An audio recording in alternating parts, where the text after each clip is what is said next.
Okay guys, if you're noticing, yes, I am wearing the same clothes from my first Resident Evil movie review. That's because I'm doing these back to back, because I just watched these back to back. I'm kind of going to be doing this with every 2 movies I watch of the series. So, Resident Evil 2 Apocalypse. Let's talk about it. By far, I'm just gonna say it right now, by far best Resident Evil movie in the entire fucking film franchise.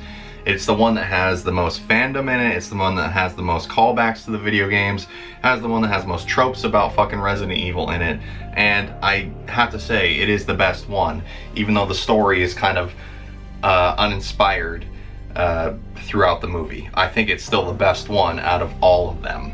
Not just because, yes, fucking Nemesis is in it, and that's like one of the giant selling points of this entire movie, was fucking Nemesis, and Nemesis looked really fucking good. Like, really good.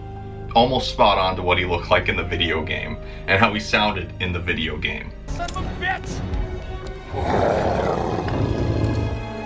Fuck.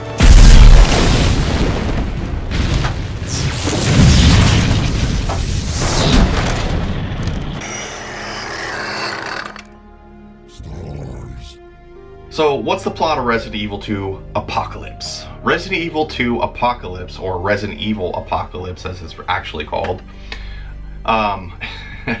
is basically the storyline of Resident Evil 2 and 3. Now, when I say stuff from Code Veronica is in it, it's because there's literally scenes taken straight from the cutscenes of the opening of Resident Evil Code Veronica when Claire is running away from Umbrella as they're shooting at her with helicopters through the glass and stuff. It's scene for scene. I'll put clips of it here to show you right now.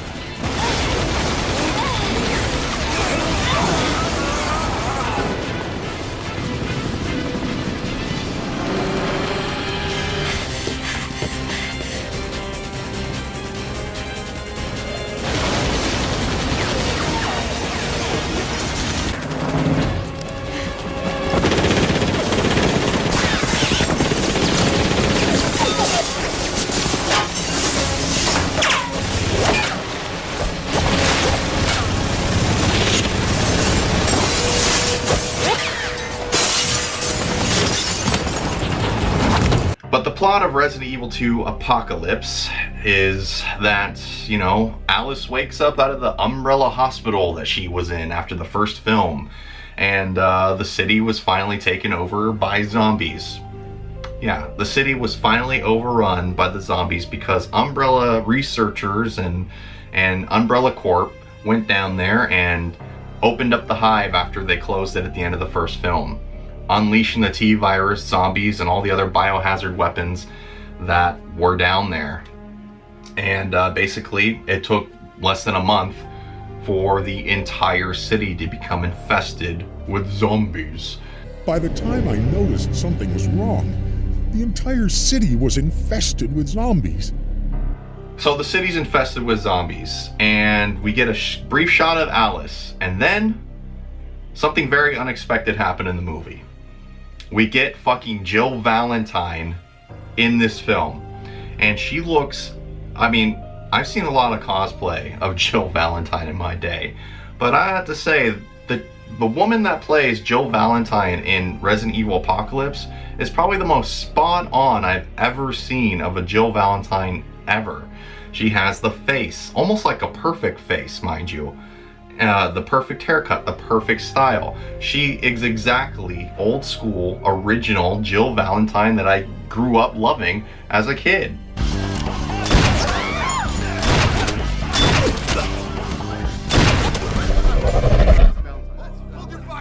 Valentine! They're infected. But the plot is, you know, because zombies are taking over and the city's infected, it's up to Umbrella to get all their head researchers and head scientists out of the city. While they do this, it introduces you to one of the main head scientists of Umbrella. I guess he was living in Raccoon City. Is one of the Spencer family, one of the Ashford families, I should say. And his daughter is left inside of the city. Hence, bringing Alice, Jill Valentine, and all of her crew to have to go find her in order to escape the city before the city is actually nuked and wiped out. The big difference here with how the story opens is because it's, you know, it's presented as Resident Evil 2, but it's basically the whole story of Resident Evil 3. Let's be honest. The city's getting nuked, Jill Valentine, Nemesis, they have Umbrella Special Ops that show up there, especially Carlos. Carlos, I do not like the way Carlos looked. Nothing against the actor that played Carlos in this movie, but he did not speak Carlos to me. That was in Resident Evil 3, the original at that time. I was like, whatever. I mean, it's just some dude, some guy playing Carlos, I guess. Whatever, it's fine. At least he's in it, I guess. But what I really, really enjoyed about this movie is that literally there were dozens and dozens of scenes in this movie taken straight from the cutscenes of Resident Evil 3, Resident Evil 2, and Resident Evil Code Veronica. I mean, all the way up to the point where there's like even a shot, a small shot, and it's only if you were like, I guess, a really hardcore player of the old Resident Evil games, a shot of where zombies are walking up to this police helmet where you see their shadows coming into the police helmet. That's literally like a 10-second shot within Resident Evil 3's cutscenes. I mean, that's how many cutscenes were actually filmed live action. And I thought it was like fucking amazing. I thought it was great to see. But yeah, the story's nothing great. You know, they're hired to go get the scientist's daughter, Ashford's daughter.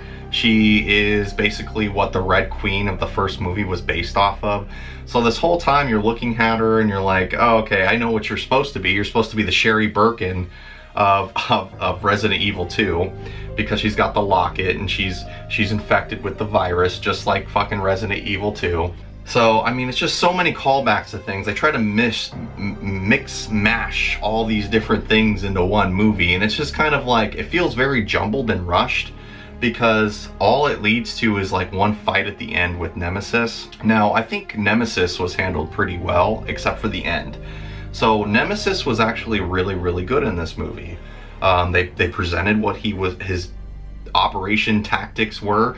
They gave the whole thing of what his mission was supposed to be. He goes and eliminates all of the stars except for Jill Valentine.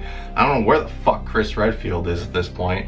No one said anything about him, or Leon, or Claire, or anything. They're not in that until the next movie.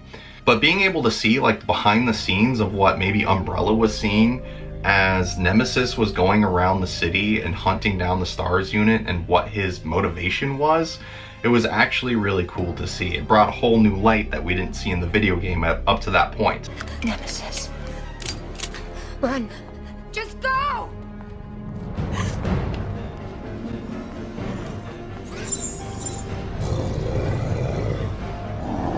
Primary target is identified. Gentlemen, this is what we've been waiting for. Confirm at 2:18 and 27 seconds. The Nemesis program is now fully activated.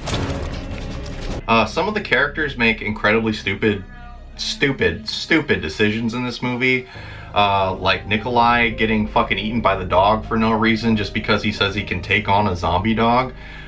There was like 3 zombie dogs there, and Jill knew about them all, so why he just was like, nah, fuck it, go ahead. And then dies, like right away. It was kind of a shame to see that. Alice's character is basically super OP at this point. She not only kicks a bunch of ass because she, you know, remembers that she's a special operative of Umbrella, like almost basically an assassin. Like, she's basically like the female hunk at this point. That's what Alice, like, to me, Alice has always been like the female hunk until the end of Resident Evil 2 of this movie. She just has all the moves. She kills a bunch of people. She knows how to ride a motorcycle through a church window and kill like 3 lickers at a time. It's just crazy stuff. It's stuff you would see and expect Hunk to do from Resident Evil. But she's so OP that she basically can fight Nemesis in hand-to-hand combat. Something that I've never seen done before in any Resident Evil. I've never seen anyone just try to go toe-to-toe and, you know, basically do the whole scene from Friday the 13th Part 8 where that guy's boxing Jason on a roof. That's basically what this scene was, except a little more actiony, I guess. Nemesis we've never seen do like full-on hand-to-hand combat. We've only seen him, you know, throw giant haymakers and grab people and throw them and stuff like that. So it was kind of interesting and funny to see. I didn't like the end. I think like it was a giant buildup of Nemesis throughout the movie to see Nemesis and Alice do this fight, and to have it be so kind of short and then just kind of lackluster ending, and they just kind of killed Nemesis with a helicopter. It was kind of shitty. The ending is pretty cool of the movie. Raccoon City does get nuked, but instead of the helicopter just getting away like it does in the end of Resident Evil 3, it crashes and goes down, and Alice is re-obtained because they think she's dead. The ending is just a giant mess. Alice having psychic abilities, being able to be a clone. If she's a clone, you don't really know at the end. Is she alive? Is she dead? Is she the original Alice? We don't know.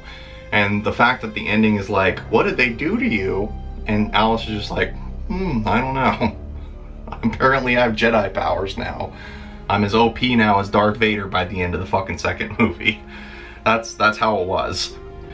Resident Evil 2 Apocalypse. While it is my favorite out of all the Resident Evil movies because it has all the throwbacks to the cutscenes of the video game, the storyline is not anything really to brag about. It is very much rehashed of Resident Evil 3, the video game, the original, just not done in a very good way. It's just very rushed feeling. It feels like there's too much going on because they try to mash, you know, 3 video game storylines into one.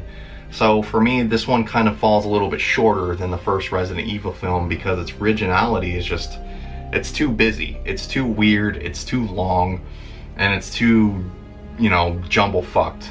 If I were to give Resident Evil 2 Apocalypse a score of 1 to 10, I'd probably give it a 6, to be honest with you. Even though it is my favorite, it's weird to say, it's my favorite one because of all the throwbacks to the video games and tropes of the video games.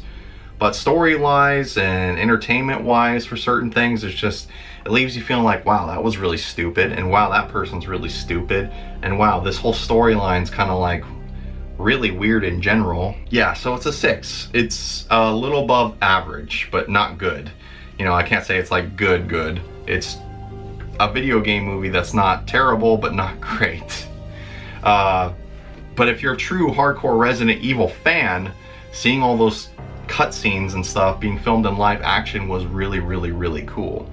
Other than that, the movie's storyline, like I said, lackluster.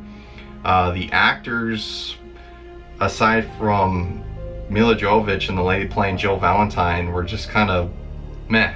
Like, I didn't care about the umbrella guy killing Ashford. I didn't care about the little girl getting out to safety. I didn't care about Carlos because Carlos basically had no personality throughout the entire movie. Seeing Raccoon City all fucked up and destroyed was the coolest part. That's what I really wanted to see. I really wanted to see Nemesis too. The build-up to seeing Nemesis after the first film was huge for me as a kid. By this time I was in high school when this movie came out. So I was like really stoked to see this. Especially because, you know, at this point we're going on, you know, Resident Evil 4 was still out, but there was no other Resident Evil games really out there except for, you know, the Outbreak series. So I was really excited, and yeah, in the end it didn't really pay off. I could see why the movie tanked as much as it did. As far as when people talk about it today, it's not like a critically acclaimed Resident Evil movie. I don't know how any of them are, but yeah, that's just my thoughts and opinion on Resident Evil 2 Apocalypse. Hope you guys enjoyed this video. Be sure to hit the like button, subscribe. I'll see you on the next movie review when we do Resident Evil 3 Afterlife. Take him down. You motherfuckers is crazy. Look at that big motherfucker got a rocket launcher.